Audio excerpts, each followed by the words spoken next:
Ora, muito boa tarde, muito bem-vindos, canal Lab Reativos. Hoje introduzimos aqui um novo segmento chamado Triangulações, com o nosso primeiro convidado, que é Ana Almeida, psicóloga clínica, psicanalista com funções didatas, e atualmente a cumprir mandato, como presidente na Associação Portuguesa de Psicanálise e Psicoterapia Psicanalítica. Muito obrigado, Ana, por teres aceito este convite e estares aqui hoje, na inauguração deste novo segmento e no nosso canal. Foi um prazer, e é um prazer. Nuno, lanças o tema. Ok. Primeiro que tudo, a Associação Portuguesa de Psicanálise e Psicoterapia Psicanalítica normalmente é conhecida pelos amigos por AP. É assim um termo carinhoso que é bom que as pessoas saibam que existe a AP. Ahm, a bola que eu ia lançar para começar é falarmos um pouco que futuro é que a psicanálise, enquanto ciência, enquanto corpo de conhecimento, poderá ter no futuro, e já agora também olharmos um pouco para trás, e é meu entender que a psicanálise que nasceu com as ideias de Freud, não só de Freud, uma série de pensadores daquela época, não ficou só por aí, já evoluiu até hoje e acho que continuará a evoluir. E quem é que toca a bola agora? Bem, não sei, Tiago, Não sabes, se pá. calhar pode ser eu, não? O que é que achas? Sim, eu acho que sim. É?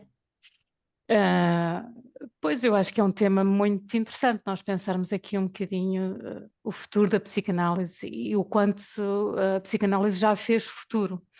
Ou seja, a psicanálise tem já uma história longa e evoluiu bastante, e a psicanálise atual não tem nada a ver com a psicanálise de há 100 anos atrás, nem de há 80 anos atrás, nem de há 60 anos atrás, nem de há 50 anos atrás. E hoje em dia, naturalmente, que se continuam a lançar pedras que vão moldar e que vão provavelmente definir aquilo que vai ser a psicanálise daqui a 5 anos, a 10 anos, a 20 anos, a 30 anos, a 50 e a 100 anos. Acho que é um desafio nós os três aqui podermos pensar em conjunto o que é que cada um de nós imagina que vai também acontecer à psicanálise.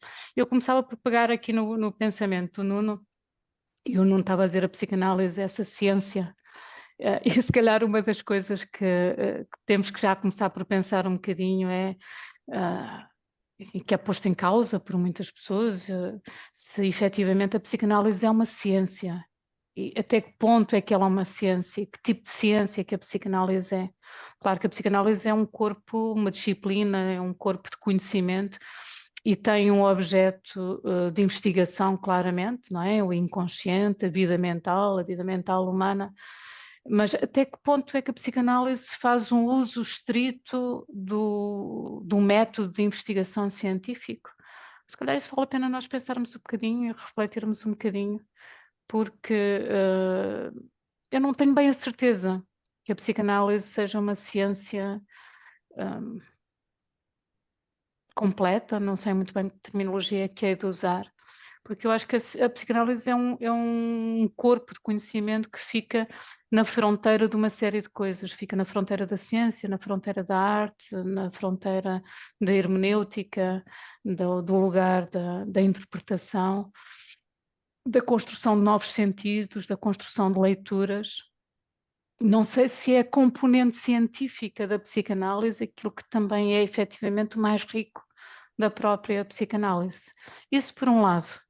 E por outro lado, de facto, como é que será que a psicanálise vai poder evoluir? Será que o divã do velho Freud de 1900 se vai perpetuar? Será que vai continuar a ser uma ferramenta com algum grau de peso, de importância? Será que se vai transformar? Será que vai ficar mais etéreo?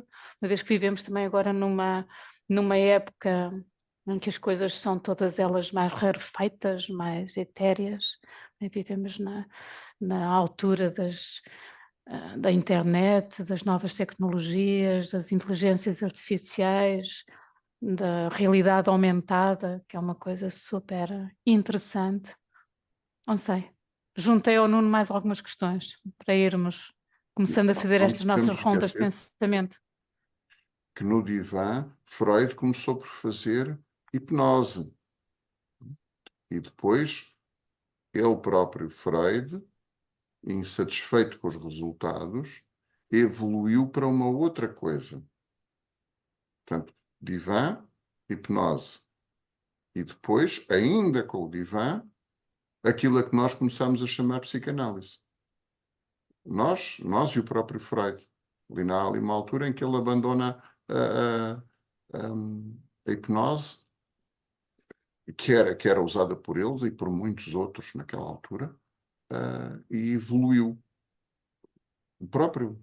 Aliás, uma das críticas que alguns anti-freudianos fazem é de que Freud em determinada altura disse isto, depois passado uns anos contradiz-se.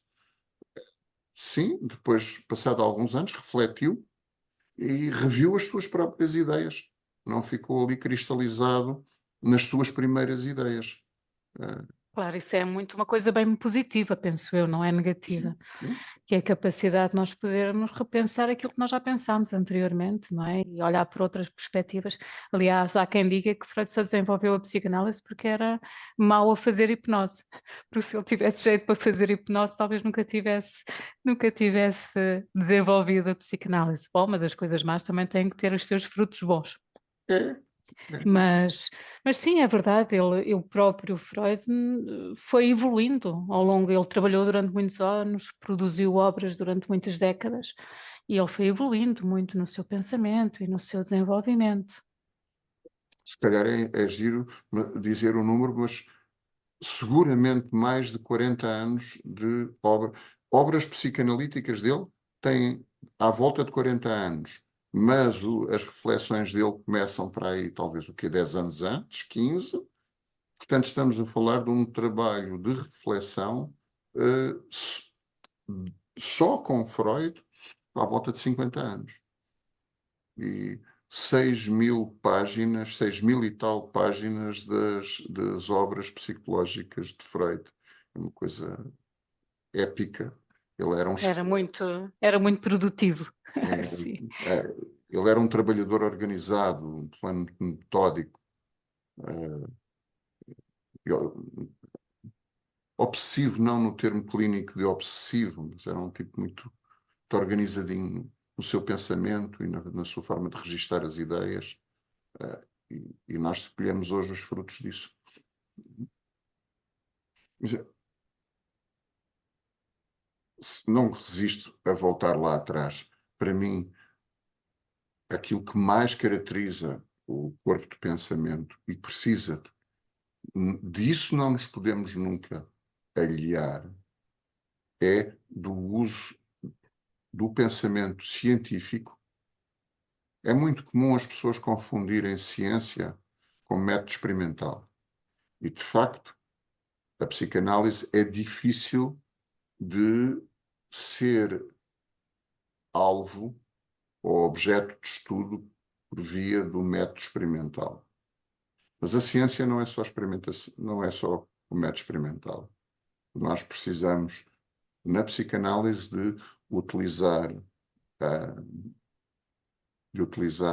a lógica, raciocínio lógico e reflexão com base lógica e, sobretudo, manter uma coisa que eu acho que é muito importante, que é um género de dúvida sistemática em relação ao nosso próprio saber, que é característico do pensamento científico, que é aquilo que eu afirmo hoje ser verdade, é afirmado hoje. Face a novos dados, posso ter que reformular a minha hipótese. Claro. E é nesse sentido que eu quase sou paladino de que a psicanálise precisa, primeiro e mais do que tudo, ser uma ciência. Sim, mas oh, Nuno, a questão é como é que se estrutura cientificamente a psicanálise, não é? Quais é que são os pilares? um raciocínio lógico, com toda a certeza, não é? A capacidade de estar permanentemente a questionar-se a si própria, a questionar os seus limites, com certeza, e mais, e mais. Qual é que é esse lugar em que se faz a ciência psicanalítica? Tem É uma esse coisa ponto de muito partida. dependente da observação e da constatação em contextos que são contextos de uma grande singularidade, não é? Não são reprodutíveis, portanto não pode ser experimental, sem dúvida nenhuma. Enfim, é um Há uns corpo. truques. Ah, os cientistas experimentais, aqui e ali, vão usando uns truques para tentar dar sentido a.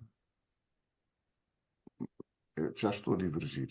Ah, eu tive a oportunidade de ter um mestre que era um homem da psiquiatria biológica, mas sabia mais sobre os autores psicanalíticos do que muitos ditos psicanalistas. E ele dizia, eu ainda hoje não percebi, já lá vão muitos anos, ainda hoje não percebi se ele estava a gozar comigo ou não, que é a psicanálise é uma grande fonte de intuições. E eu estou 100% de acordo com ele. Eh, Nós precisamos, de facto, escutar as intuições, chamemos-lhe assim, e elas permitem-nos pensar, permitem-nos raciocinar sobre os temas. Só para fechar a ideia, e há uns tipos particularmente ardilosos que conseguem arranjar estratégias, como se diz, experimentais, usando o método experimental, hum, para comprovar algumas das intuições, daquilo que foram intuições da psicanálise. Lembro-me em concreto um trabalho giro, de uns fulanos que puseram a filmar a interação de homens, pais, com um bebé e mães com mulheres com um bebé. E o que é que fizeram? Filmaram e analisaram o movimento só. E verificaram que os homens faziam maioritariamente movimentos centrífugos, enquanto que as mulheres faziam maioritariamente movimentos centrípetos. Isto é mensurável. E vem ao encontro de uma certa intuição que nós temos da relação entre a relação materna e paterna com a criança, com o bebê. Portanto, eu tiro o chapéu a estes indivíduos, porque acho que são brilhantes, que é conseguirem, e há mais, irem engendrando técnicas experimentais que vêm comprovar ou não intuições que, que os psicanalistas já tinham antes. Se calhar faz falta ver mais coisas dessas e talvez tenha que potenciar e desenvolver e estimular a ver mais esse tipo de pensamento, se pegar em algumas ideias, algumas intuições dentro da psicanálise e tentar conceber formas de as poder validar ou invalidar, porque isso também é uma das coisas significativas na ciência, é que certas conclusões possam ser validadas ou invalidadas. E nós, a não ser no contexto muito circunscrito da relação com o nosso paciente, na psicanálise aplicada, não é? Na intervenção clínica, em que isso às vezes acontece, mas é uma validação ou uma invalidação muito dentro do seio daquela relação que está ali a ser construída. Portanto, tem toda uma gama de densidade de informação que torna difícil para a ciência poder de forma objetiva, clara e transparente, identificar bem o que é que está ali a passar. Mas, claro, estamos a falar, a sair um bocadinho daquilo que era a ideia, a nossa ideia, não é? Como é que será que vai ser a psicanálise? Qual é que será o futuro da psicanálise? Mais científico? Será um pouco esse o caminho? Caminhar no sentido de se tornar uma ciência mais consubstanciada? Será esse o lugar? Eu acho que se exagerarmos numa exigência de positivismo, e de comprovação experimental na psicanálise, cairemos num extremo prejudicial à psicanálise, porque vai ficar rigidificada. Ou seja, se eu não tiver isto comprovado com um N, com um número, com uma amostra suficientemente grande e significativa, então eu não posso afirmar isto, eu não posso afirmar aquilo, quando...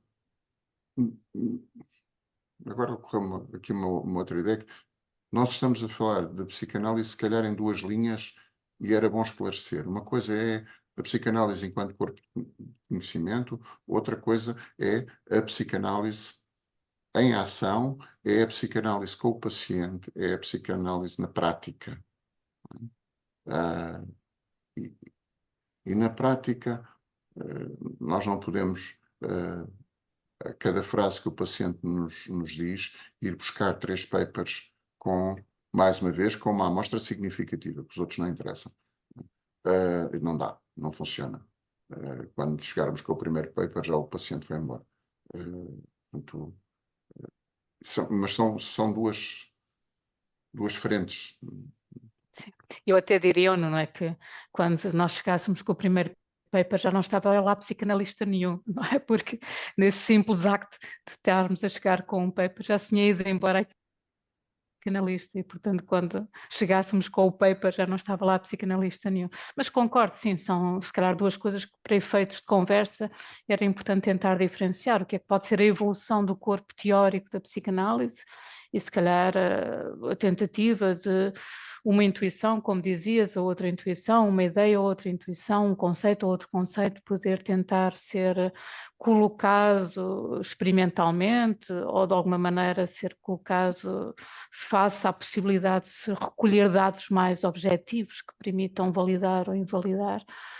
E que na prática clínica ela tem sempre este lugar de uma singularidade tão grande que não me parece que haja aí lugar a ciência, só acho que há lugar ao exercício daquilo que acontece e eventualmente a ciência faz-se a posteriori, na análise daquilo que aconteceu na relação com aquele paciente naquele momento, não é? Mas, enfim, não no momento, não no momento. E, Tiago, o que é que achas? Está aqui, o Tiago está ali muito caladinho. Eu estava aqui a pensar em duas coisas, principalmente. Sobre a questão da ciência, eu acho que, não sei se concordam, eu acho que houve pelo menos do que me estou a lembrar, aqui um grande momento na psicanálise e na história da psicanálise em que ela se tornou mais empírica. E eu estava-me a vir aqui à mente, por exemplo, os trabalhos do Spitz, do René Spitz, muito baseados na observação, no hospitalismo, e eventualmente depois também nos de Bowlby. Eu não sei se em que havia gravações da própria Mary Ainsworth. Portanto, houve uma época em que a observação se tornou fundamental e veio acrescentar outras conclusões à psicanálise, nomeadamente à questão da relação, muito no pós-guerra. Isto por um lado. Por outro, a questão da lógica deixou-me intrigado, no sentido que a lógica do inconsciente não é a lógica tradicional. E eu acho que é aqui que a psicanálise nos oferece um grande desafio, porque vai para além do raciocínio tradicional, metafísico, aristotélico, e obriga-nos a virarmos mais para a esfera das intuições. E de repensar muito que lógica é esta do inconsciente. E se pode chamar lógica a lógica do inconsciente. Portanto, estas foram as duas coisas que eu pensei muito, das duas coisas que. Mas Das aquilo que várias estás a coisas. propor aquilo que estás a propor é que se estudasse o inconsciente com a lógica do inconsciente. Porque uma coisa é o objeto de estudo, não é? Outra coisa é a forma como abordamos esse objeto de estudo. Quer dizer, o Certo. inconsciente pode ter uma lógica que é uma lógica particular e uma lógica que fere até, enfim, a lógica corrente, digamos.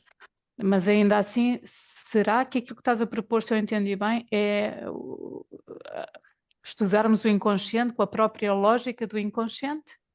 Ou não? Pois, eu não sei se estou a propor alguma coisa, Ok. mas eu acho Ok. que, no fundo, assinalar muito que eu vem-me sempre à mente, eu estou sempre a citar o professor Amaral Dias, vem-me muito à mente a questão, a essência da comunicação negativa. Muito como a manifestação da essência do inconsciente. Portanto, não sei se estou propriamente a propor, porque eu acho que não nos é possível desligarmos da lógica, do racional, ah, mas acho que no fundo há aqui a psicanálise impõe muito este novo olhar e esta quebra da lógica tradicional. No fundo, apenas isto. Mas não sei. É assim, eu acho, esta é uma opinião pessoal, que a lógica do inconsciente é cartesiana e é igual à outra. Só que há um pressuposto, é que a maior parte do material inconsciente, passa a redundância, é inconsciente e, portanto, não é facilmente nem diretamente cognoscível, de onde as operações lógicas que nós possamos fazer com ele saem constantemente truncadas, enviesadas, porque A deveria conduzir a B, que deveria conduzir a C, pela lógica simples e cartesiana. Mas como nós não podemos conhecer B, não sabemos se o que lá está é B, se é H. E H já não conduzirá a C. Então em que é que ficamos? Ou seja, nós tentamos operar com um aparelho lógico consciente, que é aquele que nós estamos habituados a usar no cotidiano, mas sobre fenómenos que nós só conhecemos parcialmente e muitas vezes fugazmente. Pronto, já me estiquei. Não é só. Eu, eu, eu acho que não precisamos de andar à procura de uma lógica diferente daquela que nós utilizamos no cotidiano. Precisamos, isso sim, é de conhecer melhor o fenómeno inconsciente. Pronto. Só para provocar, e eu acho que vamos encontrar informação substancial sobre o nosso processo mental inconsciente, não é sobre o processo, sobre os conteúdos do processo mental inconsciente, quer através da etologia, quer através das neurociências.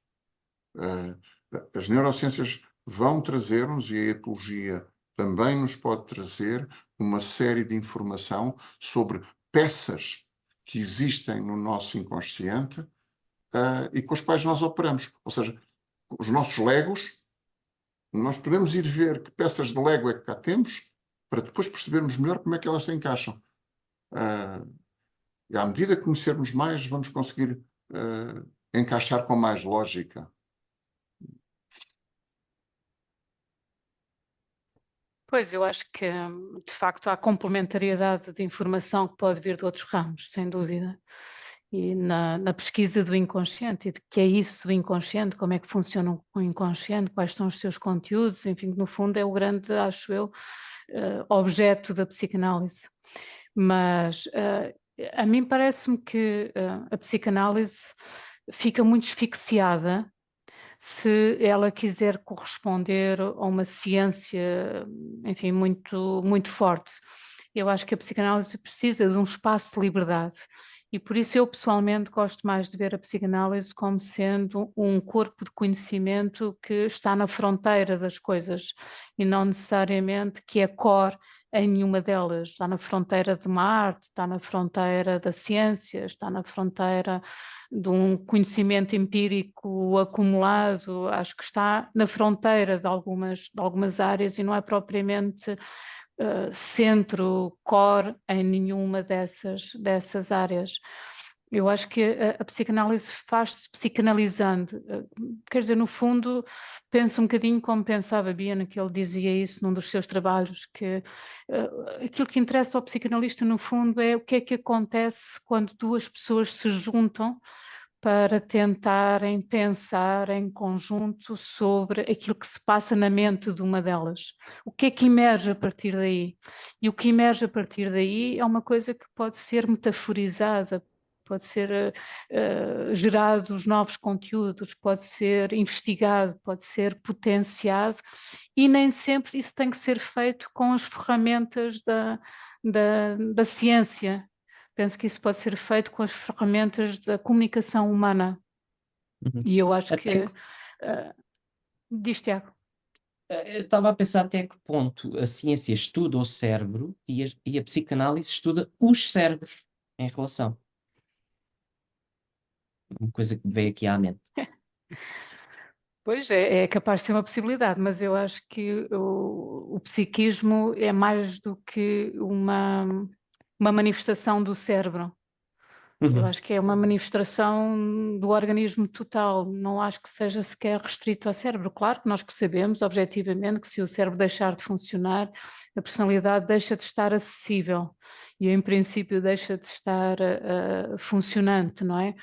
Mas quando ela está a funcionar e quando o cérebro está a funcionar, eu penso que a personalidade é um conjunto de todo o organismo. Não sei se ele se pode reduzir também ao cérebro. O cérebro é um elemento fundamental, como se calhar o coração também é um elemento fundamental. Sem coração nós também não pensamos e também não temos personalidade e também não temos capacidade de verbalizar.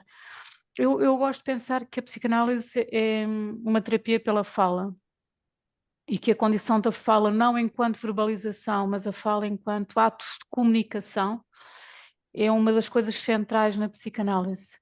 E eu acho que na psicanálise uma das coisas que nós fazemos é esse lugar em que a comunicação deixa de ser uma propriedade de um para poder ser uma transformação de dois que geram um terceiro, e esse terceiro ultrapassa o lugar de cada um dos seus intervenientes, e eu acho que é um terceiro que tem um potencial de expansão. Eu não vejo tanto atualmente, não vejo tanto a psicanálise como um lugar de análise no sentido de identificação de componentes.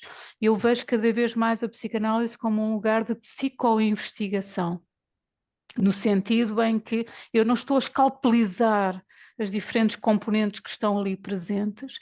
Aquilo que eu pretendo é que com as intervenções da interrogação, do questionamento, da reflexão, com esses instrumentos do pensamento, mas que se traduzem numa relação de comunicação, aquilo que eu pretendo é que aquela personalidade, aquele psiquismo e aquela pessoa, ela se expanda, quase como que fazer um soufflé, não é? Pô-lo no forno e ele vai aumentando de tamanho, vai se expandindo.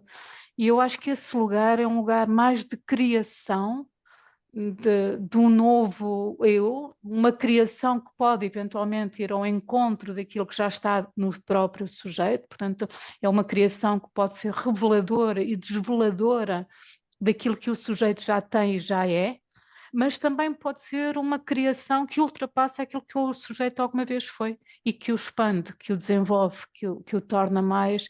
Esse psiquismo ganha nova dimensão, ganha novo volume, não sei pôr de outra maneira, um volume informacional. Eu vejo mais a coisa como se a nossa personalidade, aquilo que nós somos enquanto ente psíquico, é muito o lugar da informação que nós temos na relação connosco próprios, na relação com os objetos com quem já nos relacionamos, e essa informação faz parte daquilo que eu sou, é como se eu fosse uma espécie de um conjunto muito amplo, com muita informação à qual eu acedo, outra à qual não acedo, outra à qual nem sei que existe. E num processo psicanalítico ela pode ser amplificada, trabalhada, transformada, mas fundamentalmente desenvolvida. E nesse sentido, eu quase que vejo na psicanálise muito mais um lugar de uma arte.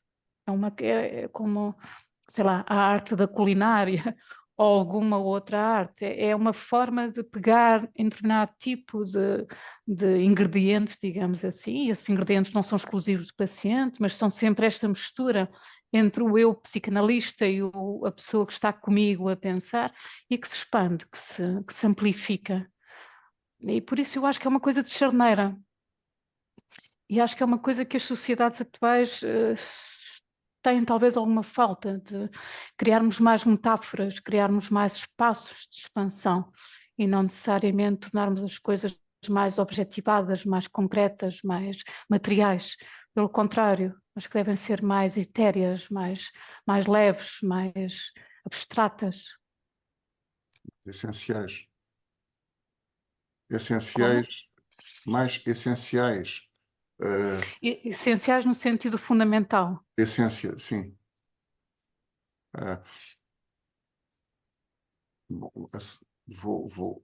Eu estava aqui a engolir em seco, porque é um dos meus cavalos de batalha. Eu acho, pelo menos na nossa terra, mistura-se psicanálise com arte demais. Nós temos simpósios inteiros de pessoas a recitarem poesia. Há pior ainda do que isso. Mas estou 100% de acordo que a arte, que a forma como nós fazemos análise com os nossos pacientes, eu ia dizer aos nossos pacientes. Eu acho que nós não fazemos análise aos nossos pacientes, nós fazemos análise com os nossos pacientes. É de facto uma arte. É como a culinária realmente. Com os mesmos ingredientes, pode-se fazer um prato intragável, pode-se fazer um prato banal, ou pode-se fazer um arroz à valenciana excepcional.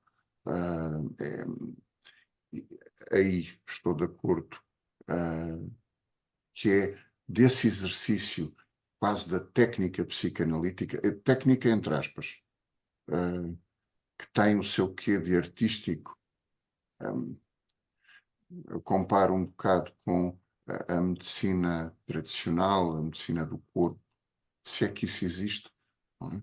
Quando os velhos médicos de há umas décadas atrás punham a mão na testa, auscultavam, opinavam, e o paciente sentia-se melhor.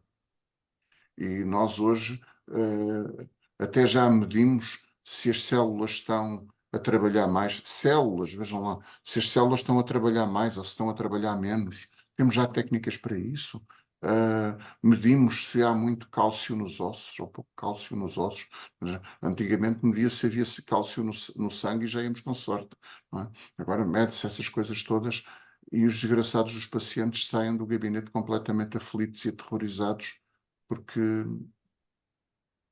eles sabem, têm 30% ou 40% de massa óssea, mas saem aterrorizados na mesma do gabinete, porque lhe foi dado um número, lhe foi dito, basicamente estou a falar, objetificou-se a coisa, desumanizou-se a coisa, com séria perda para os pacientes e eu acho que também para os próprios profissionais, que depois têm um exercício bastante infeliz. Mas isto é o meu quiproquozinho com. Eu não tenho nada contra a arte, eu tenho é contra o abuso que se faz da arte na psicanálise. Parece a maior parte dos dos simpósios parecem quase tertúlias literárias, pouco se fala de técnica. Mas se calhar eu não tenho que talvez fazer essa diferenciação que estávamos a pensar há bocado, que é uma coisa é o corpo teórico, psicanalítico e até mesmo teórico-técnico, ou seja, a teoria da técnica. Outra coisa é o exercício prático da psicanálise. E se calhar quando um psicanalista elabora uma teoria, como tantos elaboram, não é? Enfim, o que não falta à psicanálise são teorias. Se calhar depois o pensamento mais, aí talvez científico, não sei se o termo será correto, mas o pensamento mais científico tem que operar em cima dessa teoria. Essa teoria tem que poder ser organizada nos seus limites, nas suas expansões, na sua racionalidade interna, na sua coerência interna, nos seus pressupostos de base e por aí fora, com uma seriedade, como se calhar não é feito hoje em dia.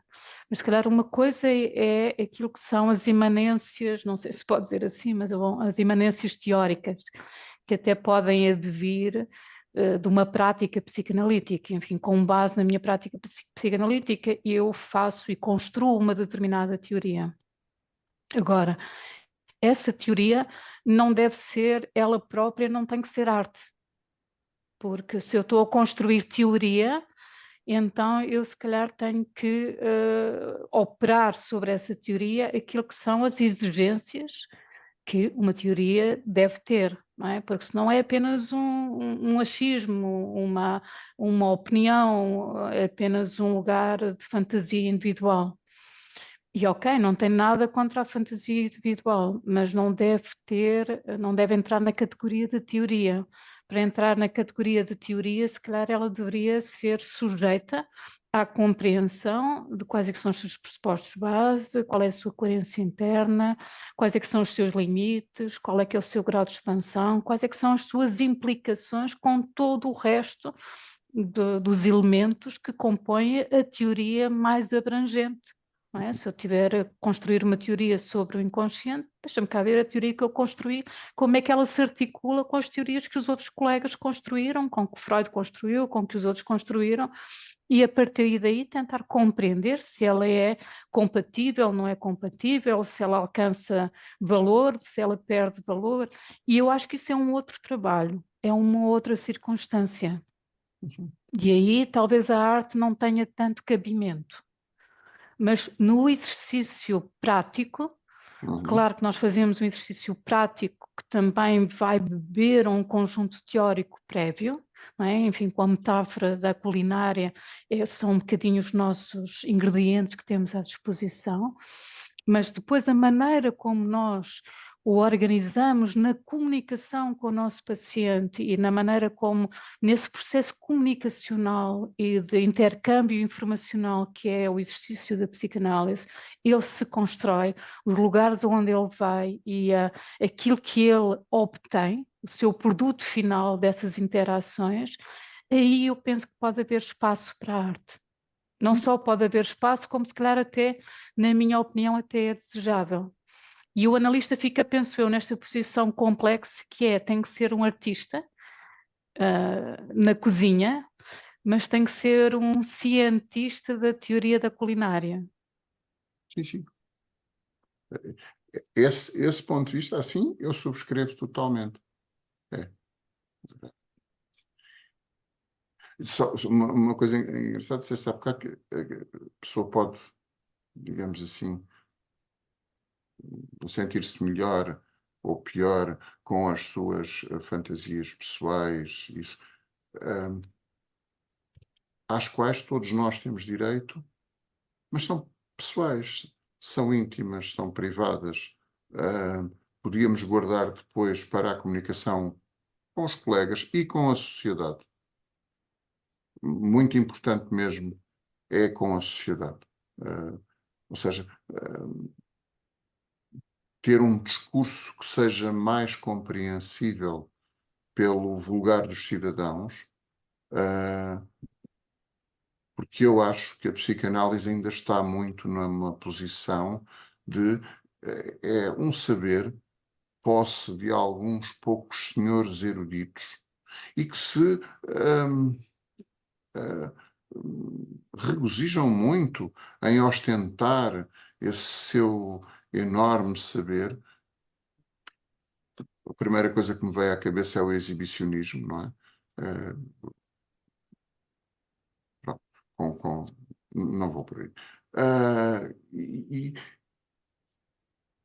E o público em geral, a maior parte das pessoas que poderia conhecer um pouco mais do que é a psicanálise, do que poderia até ganhar com a psicanálise, fica a olhar para aqueles senhores no alto pedestral e continuamos separados da maior parte da população.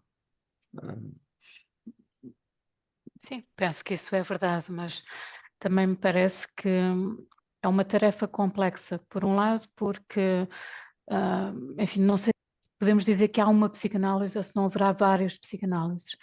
E depois, às vezes, a maior parte de nós tem alguma dificuldade em traduzir pensamentos mais ou menos complexos que advêm de uma cadeia de pressupostos bases, também já eles próprios muito complexos, em ideias claras, simples e transparentes.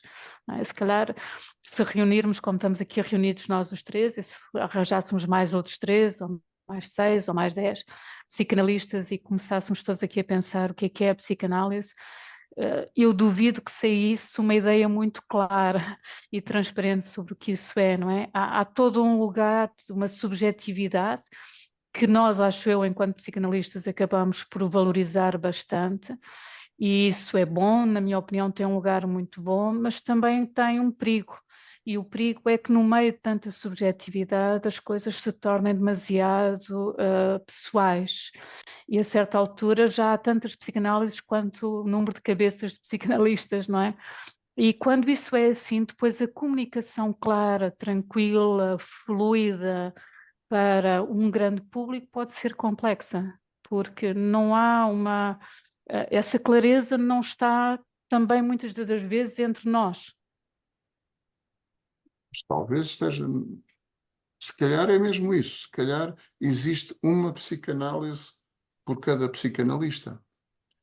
E se calhar isso é uma boa ideia a ser transmitida ao público, às pessoas que não estão dentro do meio, que fazer psicanálise, fazer psicoterapia psicanalítica com um terapeuta não é igual a com outro. Na realidade, tomar um determinado medicamento, eu não estou a falar sequer dos psicofármacos, tomar um protetor gástrico prescrito por um determinado médico ou prescrito por um outro, não é a mesma coisa. E com uma boa probabilidade, epá, se vocês tiverem paciência quanto só um episódio, em 80 e tal, nos cursos que a Faculdade de Medicina de Santa Maria fazia, tive a oportunidade de conhecer vários professores, ou seja, de ouvir aulas dadas por vários professores de Santa Maria, alguns indivíduos excepcionais, e um deles, Bolas, está-me a escapar o apelido, pá, eu queria fazer-lhe honra porque ele merecia muito, é um excelente professor cardiologista, que nos dizia que se em 80 fôssemos um dia fazer um domicílio e dessemos com um homem de 90 anos que tinha uma história de dor no peito há 3 ou 4 dias. Levávamos o eletrocardiógrafo e percebíamos que aquele homem há 3 dias atrás tinha feito um infarto do miocárdio.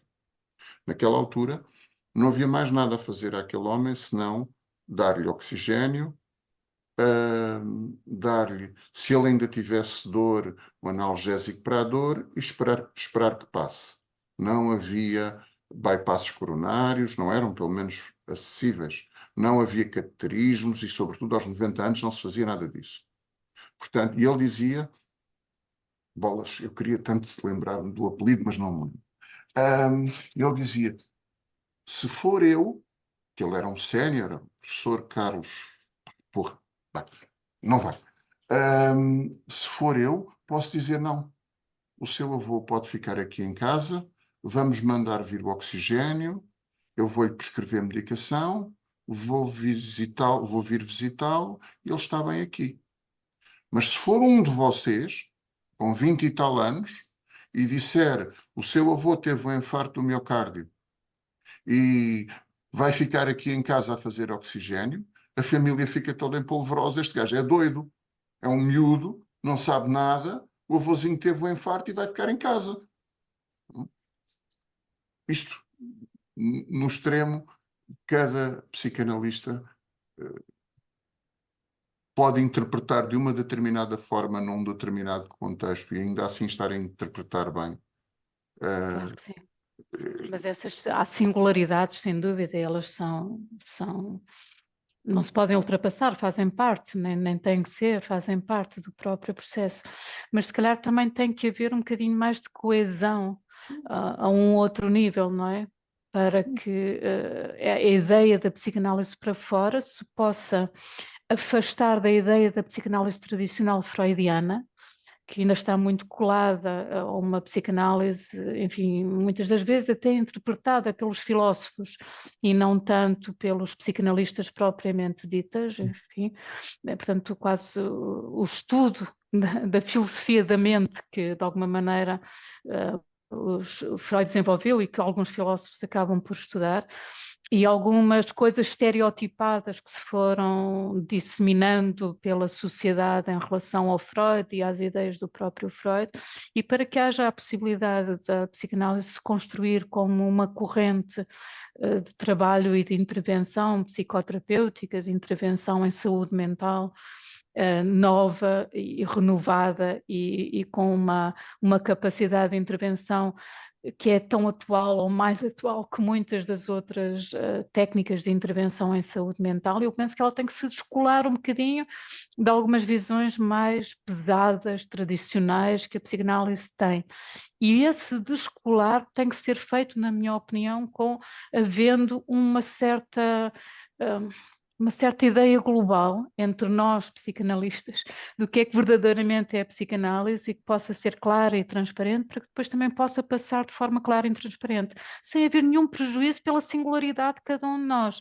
Mas uma coisa é a singularidade na intervenção, no modo de estar, na relação particular, até no desenvolvimento das ideias que cada um de nós vai tendo. Outra coisa é cada um de nós ter o sentimento que pode construir quase que uma psicanálise do zero, porque aí fragmenta o corpo teórico e o excesso de fragmentação do corpo teórico, enfim, pode gerar problemas, como o excesso de fragmentação também gera problemas na vida mental, não é? Quer dizer, tem que haver uma coesão, tem que haver um lugar em que nós, psicanalistas, também vamos contribuindo, cada um de nós com a nossa singularidade, para um grande conjunto que é esse corpo teórico, que é de nós todos e com o qual nós conseguimos articular. Mesmo que não se consiga individualizar um único corpo teórico, sejam 4, 5, 6 correntes dominantes, 7, 8, 9, 10, não importa, não é? Mas que elas existam, que estejam suficientemente identificadas e que os contributos se organizem dentro dessa medida, senão penso que corremos o risco de uma certa atomização pelo excesso de singularidade. E isso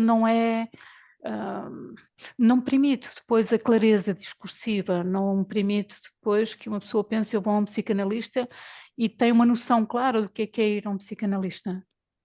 Qual é o tipo de intervenção que um psicanalista faz? Como é que ela se diferencia de outras abordagens sobre a vida mental e a saúde mental? Pois, eu pelo menos gosto mais de transmitir a ideia da individualidade. Porque acho que a maior parte das pessoas está à espera precisamente de um corpo de conhecimento demasiado unificado.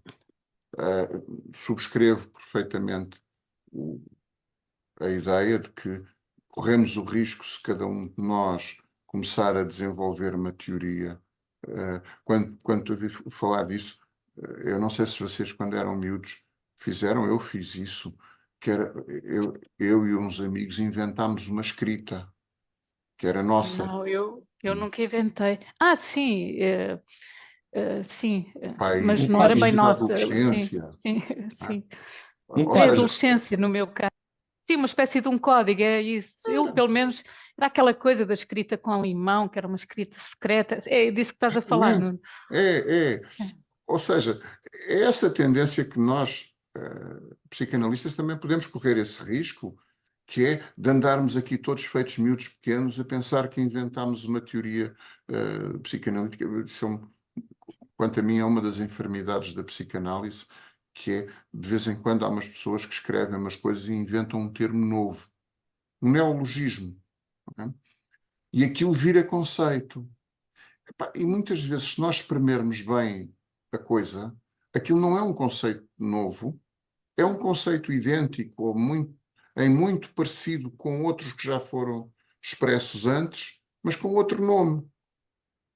E andamos assim, corremos de facto o risco de cada um de nós, um dia destes, tem uma nomenclatura que é minha e só minha, e que é, obviamente, clarividente, não é? Os outros é que são todos idiotas. E isso é um risco que a psicanálise corre.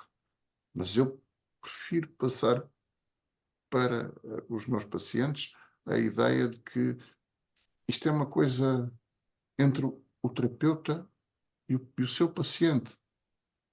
E a forma como fizer análise com uma determinada pessoa é única. com certeza que sim. A forma É como única, interage. mas tem, certo, é única, mas tem uma base. E essa base também não pode fugir de um certo campo, não é? Sim. Quer dizer, se eu fizer uma refeição, voltando à metáfora da culinária, não é? Se eu fizer uma refeição, ok, para poder ser chamada uma refeição é necessário que tenha ingredientes comestíveis. Senão eu posso pegar num sapato, posso pegar num cinto, posso pegar nos pregos, Uhum. posso pôr aquilo tudo no forno e dizer que fiz uma refeição, mas não é uma refeição. Tem que ter um enquadramento, e esse enquadramento, essa base da qual todos nós vamos beber, para que depois cada um se reajuste e que tenha o seu lugar dessa singularidade, até porque o nosso próprio instrumento somos nós próprios. E nós somos todos diferentes, e portanto há uma inevitabilidade até que não haja possibilidade de replicação, mas tem que haver na minha opinião, tem que haver Uhum. um caldeirão que é um caldeirão comum, onde todos nós vamos de alguma maneira buscar aquilo que são as linhas orientadoras, os construtos fundamentais, enfim, a forma de pensamento até, que está dentro desse grande chapéu que é a psicanálise, não é? Senão depois também já pode ser outra coisa qualquer, já pode ser política, já pode ser marketing, já pode ser outra coisa qualquer, que não é bem psicanálise, não é? Porque se for só uma coisa que acontece entre mim e o paciente, muitas coisas podem acontecer que não são psicanálise. Como digo, pode ser política, pode ser sociologia, pode ser marketing, pode ser uma luta de boxe, pode ser tanta coisa, não é? Mas para ser uma psicanálise tem que acontecer qualquer coisa que tenha a ver com esse corpo Análise. de conhecimento que é a própria psicanálise, não é? Juntaria à metáfora da culinária, não precisamos de ir a um sapato. Se eu puser não sei se são vagens, bolinhas de noz moscada no cozinhado, com boa probabilidade matarei quem as comer. Ou seja, é um ingrediente que também precisa de estar na dose certa. Ou seja, nós Claro. podemos pôr, não convém pôr sapatos. Isto agora das metáforas são como as cerejas. É Quanto por isso é que boa elas são ricas e permitem expansão, não é? E se é, desenvolvem. quanto boa é uma sopa quando leva uma pedra. E, felizmente, lá está, se a pedra não for ingerida, não faz grande mal às pessoas, mas melhora muito a experiência de comer uma sopa. Eventualmente o sapato talvez não, mas mesmo os ingredientes que são alimentos precisam de ser adicionados em doses razoáveis, sob o risco de serem tóxicos, de tornar Claro, a análise tóxica. claro. E por isso é um corpo de conhecimento que também tem que tentar, acho eu, investigar os seus próprios limites e precisamente onde é que estão esses lugares a partir dos quais as coisas se tornam tóxicas, não é? Eu posso depois ter mais jeito para nós buscar jeito, ou pôr mais sal ou menos sal, mas é importante que se calhar cada um de nós vá sabendo dentro e vá bebendo desse corpo de desenvolvimento teórico que é a psicanálise, também consciências mínimas do que lugares a partir dos quais a coisa já extravasa e deixa de ser um ambiente seguro para nós e para o paciente. Porque a psicanálise, como qualquer intervenção, tem que ser feita num ambiente seguro, na minha opinião. Sim, sim. Seguro para o paciente. E para nós, Nuno. Isso. Sim, sim. Eu também gosto de estar segura. Eu Sim, também gosto de sim, estar segura. sim. Mas eu acho que a segurança do paciente tem que estar primeiro. Não pode ser ao contrário. Ah, embora sem terapeuta não há terapia, E aí mas já íamos discutir outra coisa, o que é segurança? Que segurança é que estamos a falar, não é? A que nível? Sim. Ok. só concretizando um pouquinho, porque quem nos ouve pode não é muitas vezes do meio, ah, um dos limites e uma questão de dose, para concretizar uma questão de dose, é uma das regras, entre aspas, da psicanálise clássica, que é não interpretar a postura do paciente. Ou seja, o paciente, se quer comunicar connosco, fala. Mas a realidade é que a postura dos pacientes, às vezes, é de tal forma eloquente e de tal forma ostensiva, e às vezes as palavras ainda são tão escassas, que se nós não prestarmos atenção à postura do paciente, não estamos a escutar e o paciente sente que não é escutado. Mas temos Calhar, que escolher a dose certa para que o paciente possa passar da postura para a palavra, e não ficar permanentemente a mudar de posição no divã ou no sofá, ou ter uma postura. Eu estou a falar da postura corporal. Não é? Utilizar para que o paciente não fique a utilizar a postura corporal como linguagem, em vez da palavra, de forma definitiva. Eu acho que é uma questão de tempero, quanto que pitadinha de postura é que nós trazemos à conversa com o terapeuta, por forma a conseguirmos comunicar com o terapeuta, com o paciente. De forma a conseguirmos comunicar com o paciente sem, no fundo, o intoxicarmos a falar connosco utilizando a postura corporal. pois acho que muitas coisas são questões de tempero. Essa é uma delas, mas acho que muitas são uma questão de tempero. Se calhar também por isso que eu acho que já não estamos tanto numa psicanálise que é cura pela fala, mas talvez uma cura pela comunicação, num sentido mais amplo, não é? A fala acaba por ser restrita, fez parte da psicanálise clássica, como estavas a dizer, Nuno, e ainda hoje é o canal predominante pelo qual passa a comunicação, não é? Mas enfim, a psicanálise mais atual abre outros canais de comunicação. Enfim, a leitura, a interpretação da postura, a comunicação pela postura, mas também a comunicação inconsciente e inconsciente, a comunicação pela identificação projetiva, a comunicação pela condição do ambiente, a construção de um ambiente. Há muitas outras formas já de comunicação. Mas a palavra e a fala, logo o próprio Freud teve que torcer a orelha quando ele no início afirmava que as crianças não podiam ser alvo de psicanálise, e hoje em dia as crianças são, diria eu, talvez os maiores beneficiários ou os melhores beneficiários da psicanálise,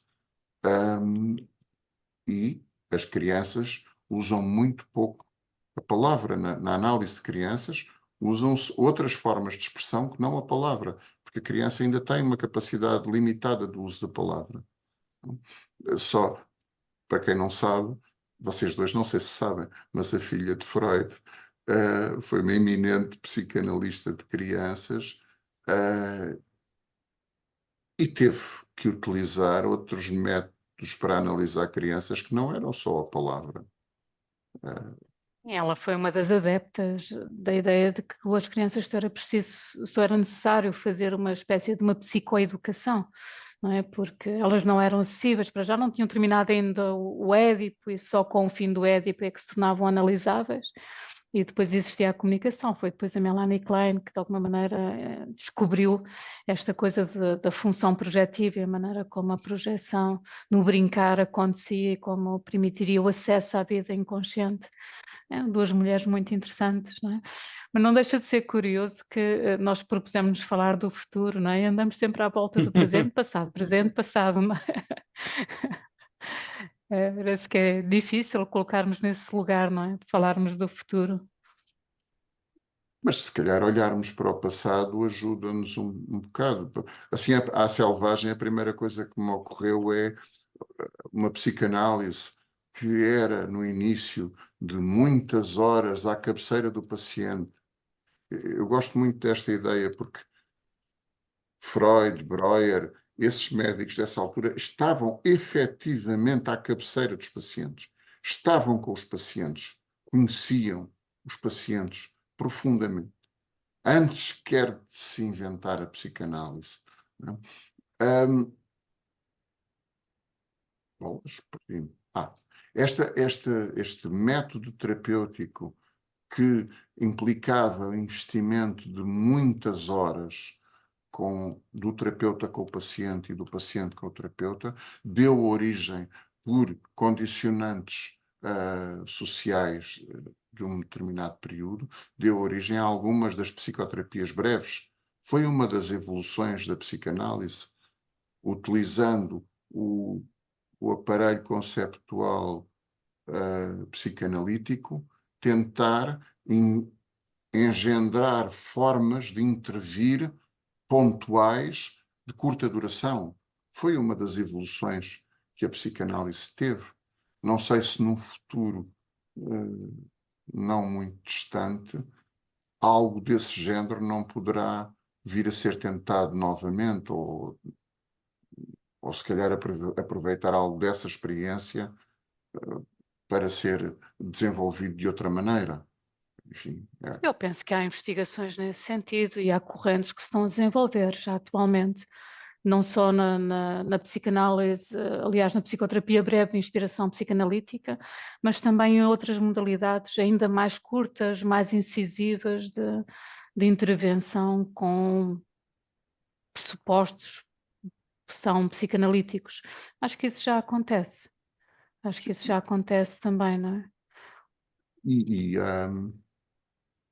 Eu já acho agora, que há uma materialidade na psicanálise que eu, na minha opinião, muito pessoal, tenderá no futuro a dissipar-se um pouco, que é a materialidade do contacto. Eu acho que a psicanálise está, ou o pensamento psicanalítico, ele está, só pôr aqui o meu cão no chão, que ela gosta de estar aqui ao pé de mim, que eu acho que a materialidade da psicanálise, aliás, a psicanálise está no lugar onde está a atenção e não tanto no lugar, eu não estava a dizer à cabeceira, o médico que está à cabeceira. Eu acho que é uma representação física de um lugar que é um lugar de atenção. E aquilo que é verdadeiramente importante não é se está à cabeceira ou se está aos pés, ou se está atrás ou se está à frente. É onde é que está a atenção. Porque onde está a atenção está o psiquismo. E se a atenção for muito concentrada e muito cerrada, ela pode ser um colete de forças, não é? Ela pode ser enclausurante.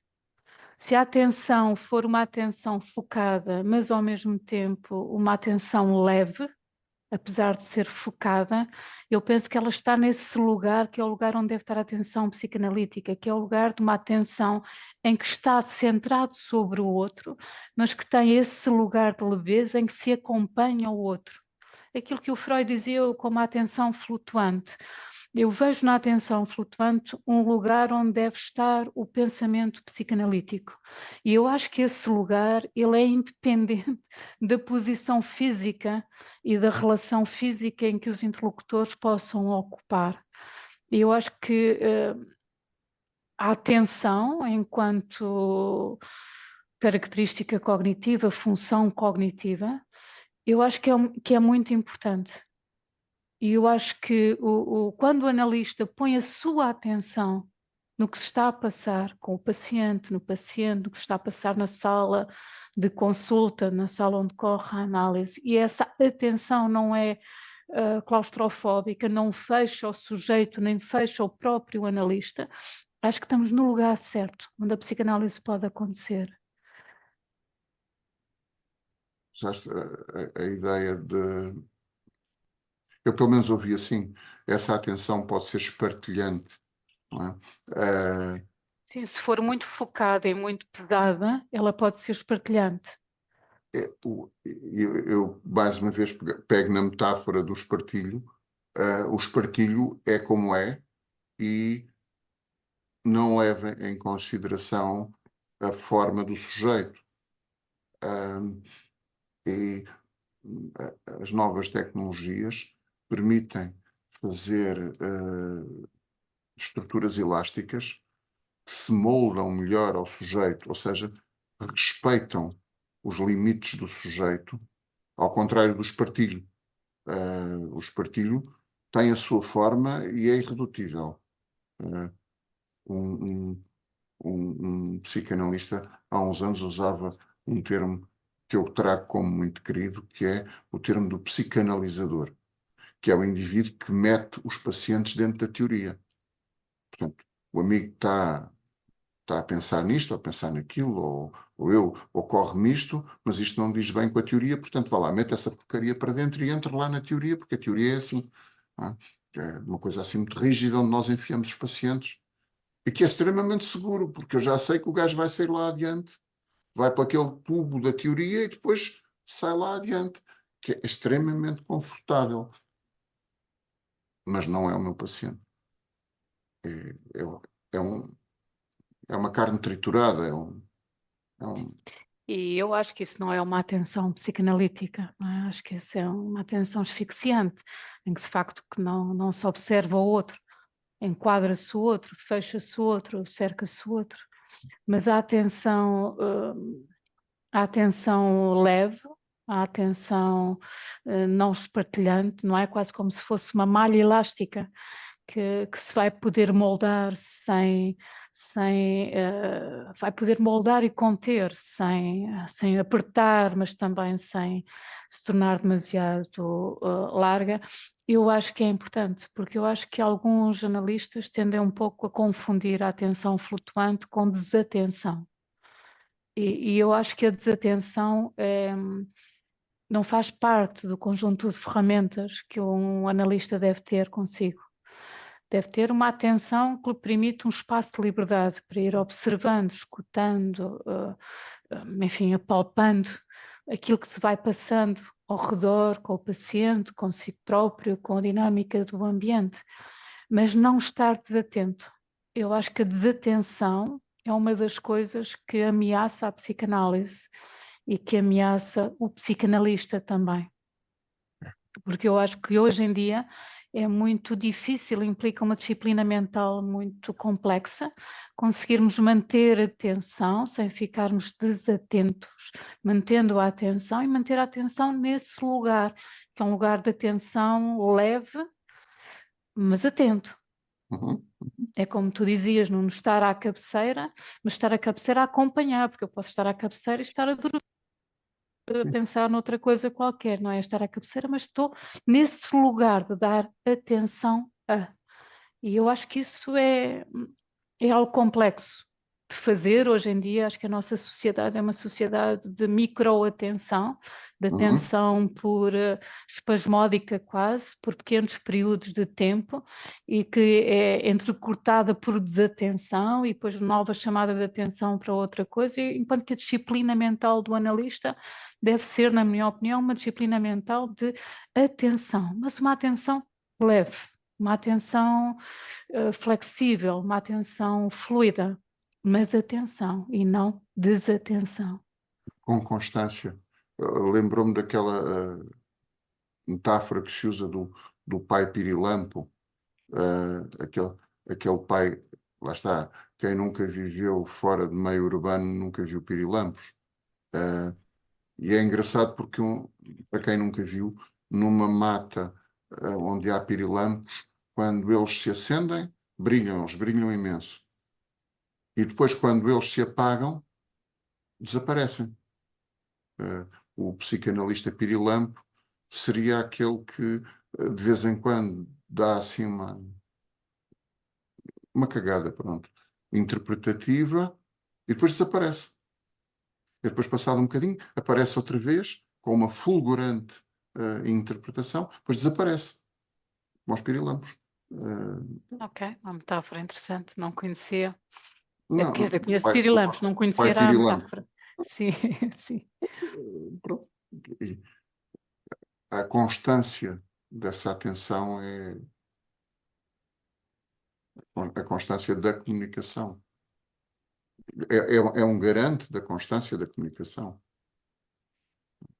Sim, não, é pelo menos uma base para que a comunicação possa preservar e manter-se, não é? Ir sendo alimentada. E tu, Tiago, o que é que pensas disto tudo? Eu estava a pensar nesta questão da desatenção, eh, muito por uma coisa que foi dita no início da nossa conversa, que era se o divã iria perdurar. E eu imediatamente comecei a entrar aqui muito numa veia de ficção científica mais apocalíptica e de pensar se existiria lugar para o analista no futuro.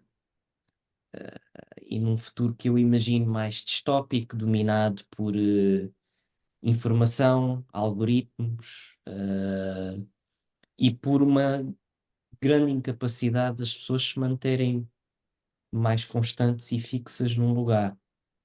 Muito nesta era da desatenção. Déficit de atenção. Sim, uma coisa que está na moda, não é? Isso por acaso deu-me vontade de rir. Um psicanalista desatento com um indivíduo em divã com déficit de atenção. Não sei. Saberia se era uma combinação engraçada. Uh, mas não sei. Andava aqui muito, a minha mente divagou um bocado para esses lugares mais distópicos. Epá, olha, já agora não consigo evitar a laracha, mas em Lisboa seguramente o divã tenderá a cair, porque ao preço que está o arrendamento, o metro quadrado em Lisboa, pôr lá um divã, das duas uma, ou pões o divã na vertical, porque o gabinete que consegues alugar é tão pequenino e tão misérrimo que só dá para pôr um divã ao alto, ou então tens mesmo que abdicar do divã. E mesmo no sofá tem que ser de sofás assim mais para o pequeninito, tipo cadeirinha e tal. Enfim. Isto eu Bem, peguei também na provocação da ideia da psicanálise e do divã. Quer dizer, uhum. classicamente, as pessoas, quando falam de psicanálise, falam de divã.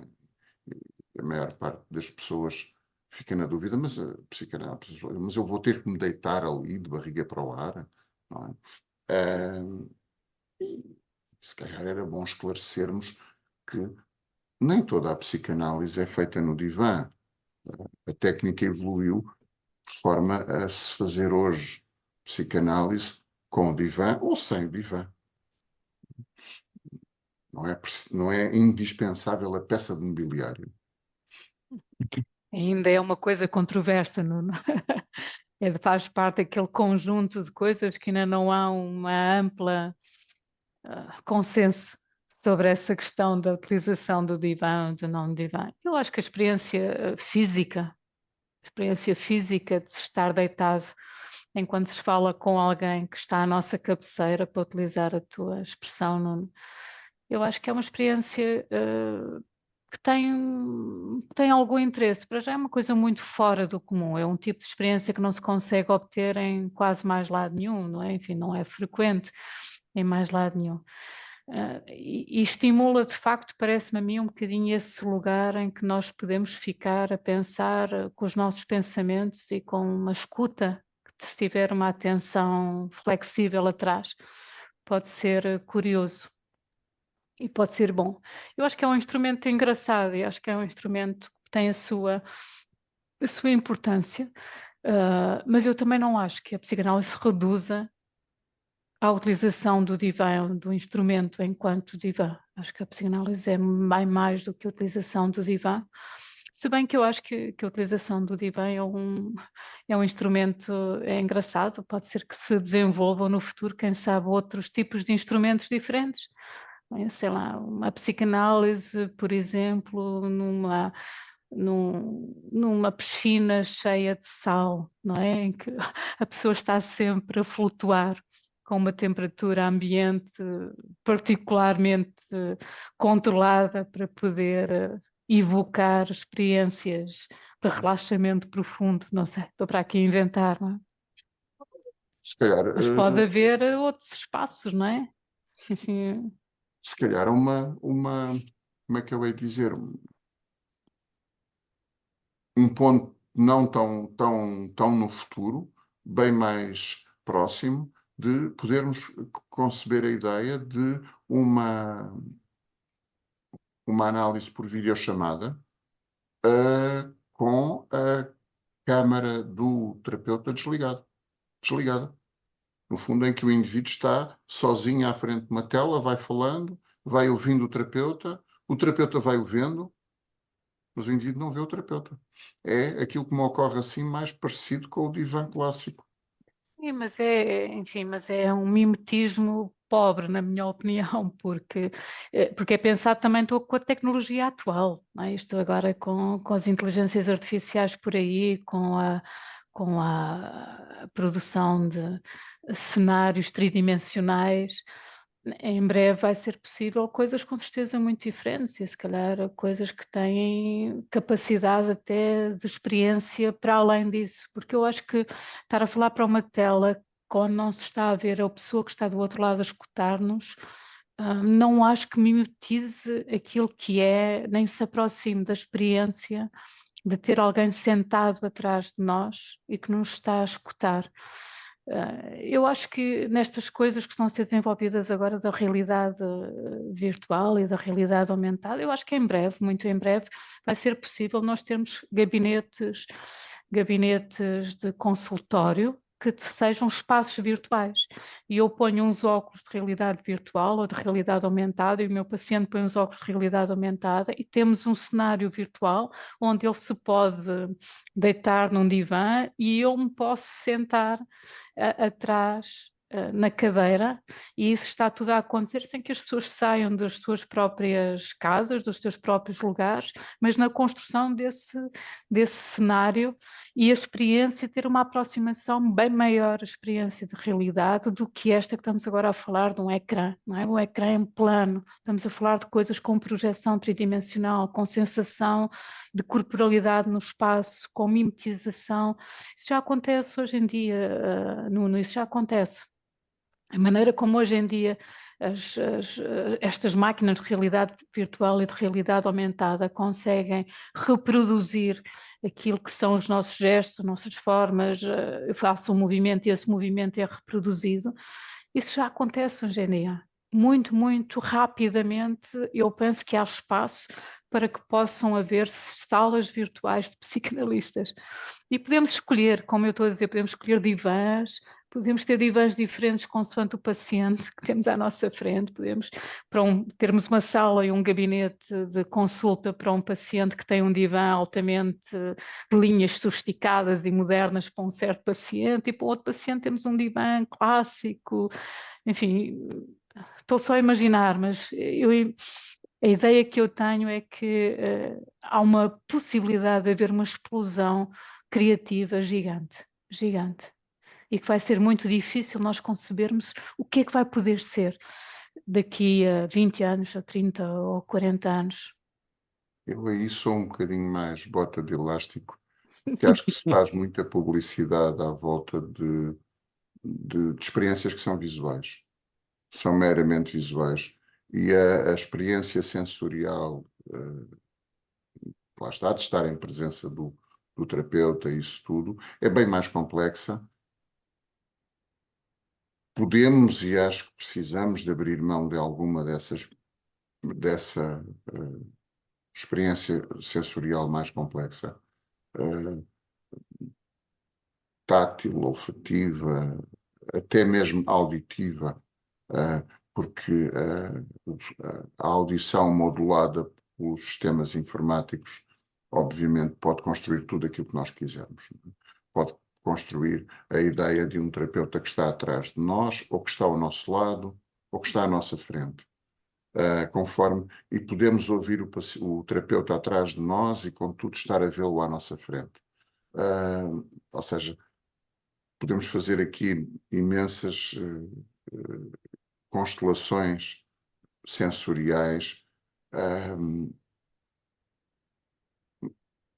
Enfim, o meu receio é que possam ser um bocado, como é que eu ia dizer, efeitos especiais. Ou seja, Sim, mas eu compreendo isso, mas eu acho que nos compete a nós. Eu penso que é sempre um desafio, não é? Vamos nós acompanhar estas coisas ou vamos nos manter à margem? E na possibilidade de irmos acompanhando em alguma medida estas coisas, eu penso que nos compete a nós também em assegurarmos a qualidade do setting.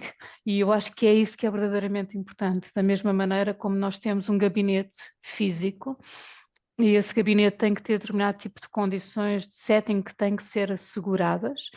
Também quando nós, entre aspas, estivermos nesta minha fantasia, gabinetes virtuais, em que haja imagens holográficas de cada um dos intervenientes, também nos compete a nós termos esse controle sobre o setting e se calhar a estabilidade do setting, a neutralidade do próprio setting, tudo isso continuam provavelmente a ser vetores e fatores com um grau de importância significativo.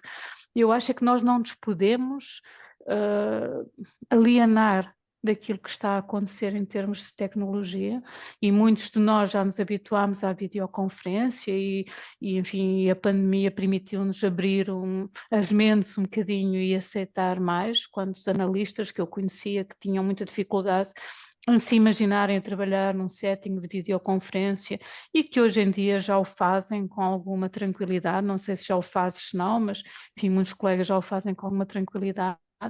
Agora isto vai evoluir, na minha opinião, não há como parar a evolução, a não ser que de facto o mundo exploda, não é? Não há como parar a evolução. É que termos a capacidade, na minha opinião, de podermos olhar para isto e podermos perceber aonde é que nós também podemos nos encaixar aqui, preservando aquilo que é a nossa essência, preservando aquilo que é a nossa função de trabalho. sim. Se eu puder ter uma sala virtual onde eu posso estar com o meu paciente, em que existe uma projeção holográfica de mim, uma projeção holográfica do meu paciente, e que eu tenha uma sensação de presença tridimensional, eu acho que isso é um salto qualitativo à possibilidade de trabalhar por videoconferência. Porque é que eu tenho que estar a não ir nesse caminho, não é? Agora, como todas as coisas, não é permitir a construção de bizarrias, digamos, não é?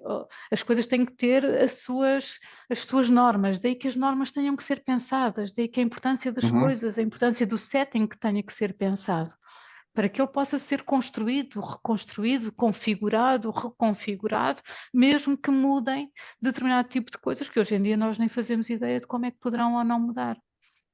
Mas eu estou convicta que sim, estou convicta que dentro de pouco tempo nós vamos ter projeções holográficas e já nem vamos ter chamadas por videoconferência, já vamos ter coisas enfim, com uma componente tridimensional, com base muito mais em óculos do que em ecrãs, e se calhar o Elon Musk está para aí a fazer uns chips, não é? Umas coisas que vão permitir fazer enfim, as pessoas terem uma gama de sensorialidade completamente diferente.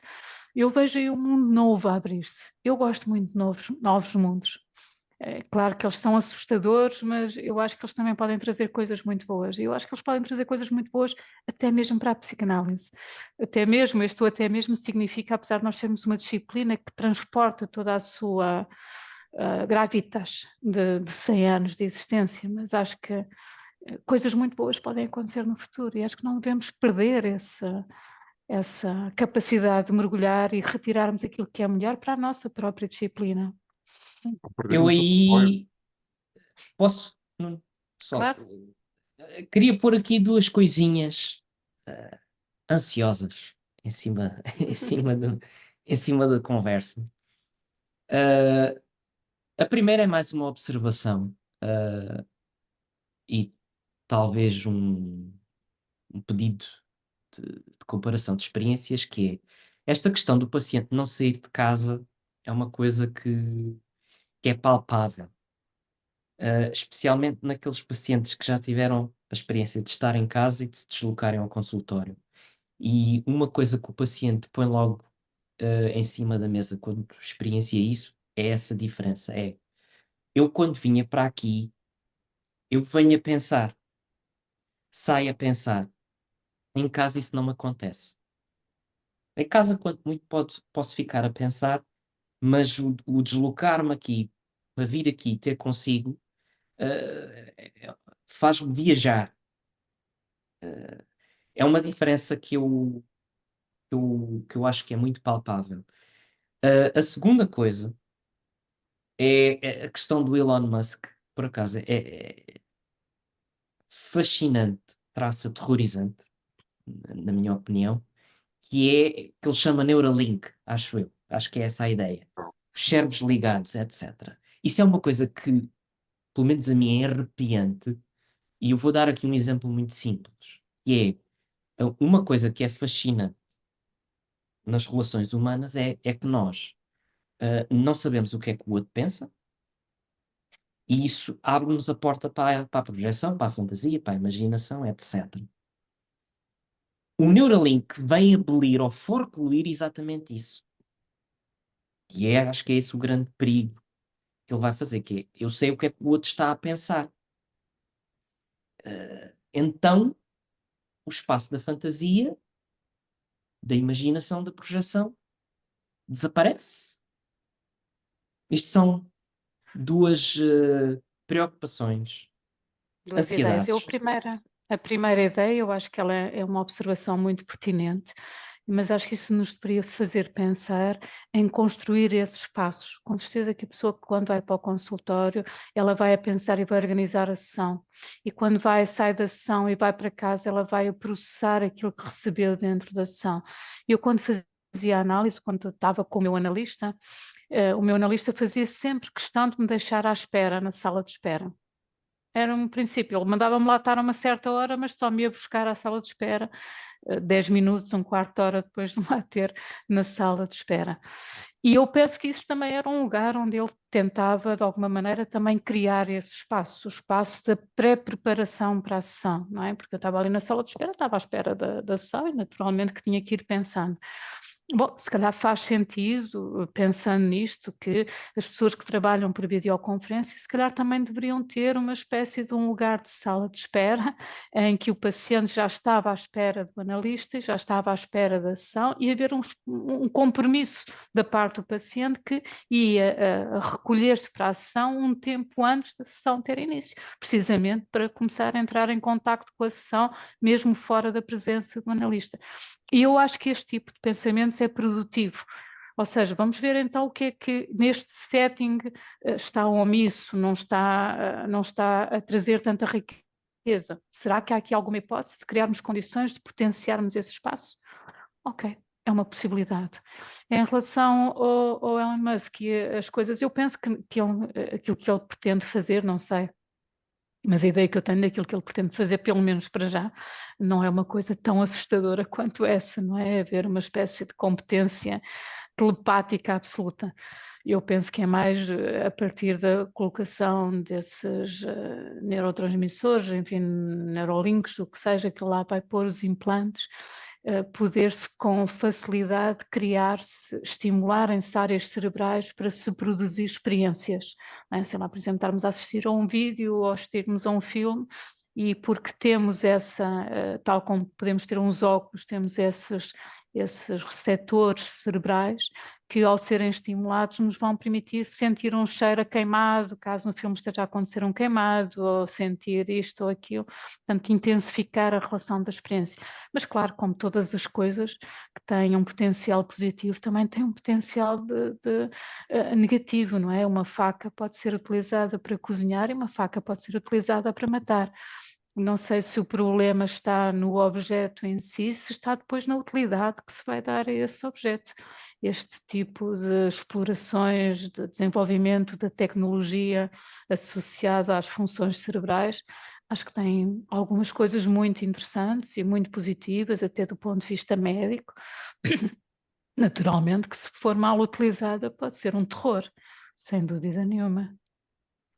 Agora, essa ideia de todos nós podermos ter uma espécie de uma telepatia absoluta em relação a todos, no mínimo dos mínimos, mudava muito as relações sociais e interpessoais, não é? Daria vontade de termos um sítio onde nos esconder. Revertia-nos a todos para a posição infantil mais primária, em que a mamã sabia tudo o que nós pensávamos. E Pois, isso era, ah, deixa-me só saltar ali ao, àquilo que falaste do tempo de reflexão quando se vai para a sessão de terapia. Sim, mas com novas tecnologias em que esse tempo é obviado, perde-se esse tempo de reflexão. Não sei se se perde, pode não se perder, criando uma rotina, um hábito de, de parar para refletir, de parar para regressar à calma antes da terapia. Não sei se a calma antes da terapia é desejável, mas uma das coisas que a análise antiga era feita com muitas sessões, chegavam a fazer 5 sessões por semana, ou seja, os pacientes viam mais vezes o analista do que a esposa. Seguramente tinham mais tempo para falar com o analista do que com a esposa. Só assim, 5 sessões por semana, quer dizer, quem é que tira 5 vezes por semana 1 hora para estar a conversar com a esposa? Pá, não, na prática. Portanto, aquilo era mesmo uma relação muito próxima. E isso é inviável nos dias que correm se nós formos ao gabinete do analista. Porque o problema não é a sessão que dura 50 minutos, o problema é eu ter que gastar 1 hora ou 2 para me deslocar de e para o gabinete. E se eu puder fazer isto de uma forma mais expedita,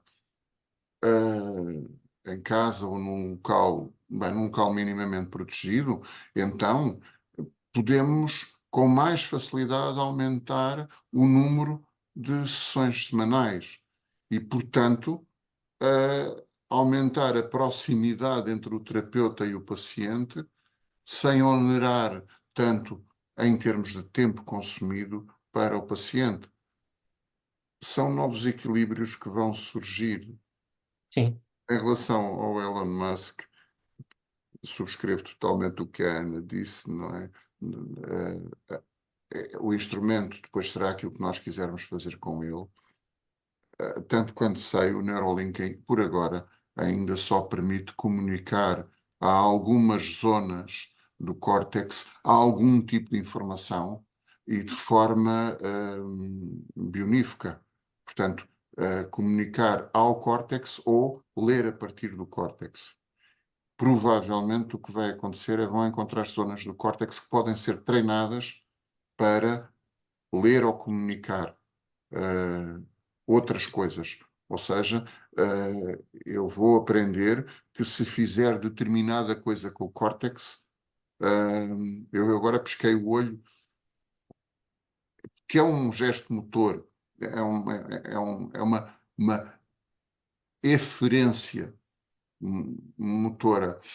Mas eu posso aprender que fazendo uma determinada coisa com algumas das células do meu cérebro, eu posso ligar ou desligar a televisão. E o Neuralink permitiria esse género de comunicação. Obviamente não em coisas tão prosaicas.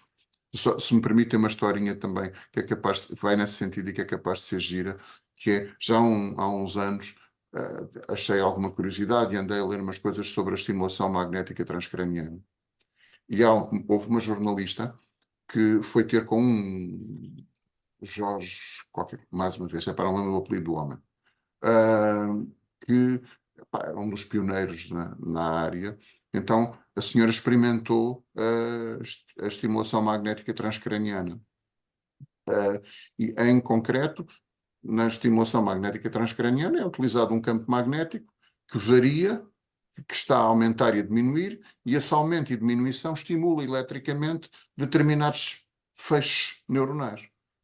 Neste caso, a zona de maior estimulação é a zona do córtex temporal, e a senhora então descreve que é posta numa sala com o capacete que tem lá o ímã, e é muito engraçado que ela descreve que começa a sentir ao fim de uns minutos que nada estava a acontecer. Diz, pá, isto se calhar é tudo uma burla, quer dizer, afinal isto não faz nada. E nessa altura tem uma sensação de impacto. E começa a ficar muito irritada, muito zangada, e ela percebe-se que aquela zanga não tem objeto e que vem dentro dela e assusta-se bastante com isto. E nesta altura tem uma experiência corporal que é, sente que está a levantar-se da poltrona onde está sentada, mas ela sabe que não está a levantar-se, mas sente que está a levantar-se e que os membros são arrancados, cada um para seu canto. E aí termina a experiência, não sei porquê. Eu imagino que ela deve ter desatado a berrar, não é? Ela depois, pronto, no artigo escreve muita coisa e o artigo é muito interessante. E ela chama a utilidade que este tipo de experiência pode ter para tortura. Ou seja, não foi espetada uma agulha, não foi dado nenhum medicamento, nenhuma substância que deixe qualquer marca, foi só feita a estimulação magnética de uma determinada zona do corpo. E esta mulher sentiu que os braços e pernas estavam a ser arrancados. Pois, sem dúvida. Isto era nos anos 80, 90, com a estimulação magnética transcraniana. Ou seja, de fora do crânio, estimulava-se feixes. Imagina agora o que é pôr um eletrodozinho perto do córtex e poder estimular uma determinada zona do córtex devidamente mapeada. É giro. Coisas muito interessantes podem vir por aí, muito terríveis, como dizia o Tiago, não é? Mas enfim, há Pior tanta ainda, coisa há tanta coisa na evolução humana, da história da evolução humana, que, enfim, as coisas, as há uma coisa muito. inovações podem se tornar boas ou péssimas. Já imaginaste um Neuralink que faz psicanálise? Quer dizer, o tipo vai andando pela rua e o Neuralink vai fazendo interpretações, vai fazendo notações. Estamos tramados. Bem, Depois ficamos nós a fazer a análise ao Neuralink. Exatamente. bem, palavras finais aqui para o nosso encontro de hoje. Alguém? Bom, eu da minha parte só tenho a agradecer o vosso convite. Foi um prazer estar aqui à conversa, uma conversa fluida e agradável, com muitos temas a tocarem-se. Enfim, só tenho a agradecer. Espero que também tenha sido um prazer para vocês, pelo menos um prazer tão Claro. grande como foi para mim estar aqui convosco. E pronto, não sei o que é dizer mais em termos de palavras finais. Acho que são suficientes. Agradeço também às pessoas que tiverem a paciência, naturalmente, de nos ouvir e que possam também tirar algum prazer desta nossa tertúlia a três. O que me toca, quero agradecer a generosidade de nos dedicares um bocado do teu tempo, das tuas reflexões, foram estimulantes. Por mim, ficaríamos aqui provavelmente mais 1 hora ou 2, mas isto depois tornar-se-ia um bocadinho chato para quem fosse ouvir. Mas há de haver outras oportunidades. Com certeza que sim. É isso. Muito obrigado Obrigada. também e pela estimulante conversa, não é? E subscrevo o que o Nuno disse inteiramente. Bom, e ficamos por aqui para a primeira estreia do nosso segmento de triangulações do canal Abre Reativos. Despedimos até uma próxima E oportunidade. boa sorte para o vosso canal e para futuras sessões assim, a três. Obrigado. Adeus.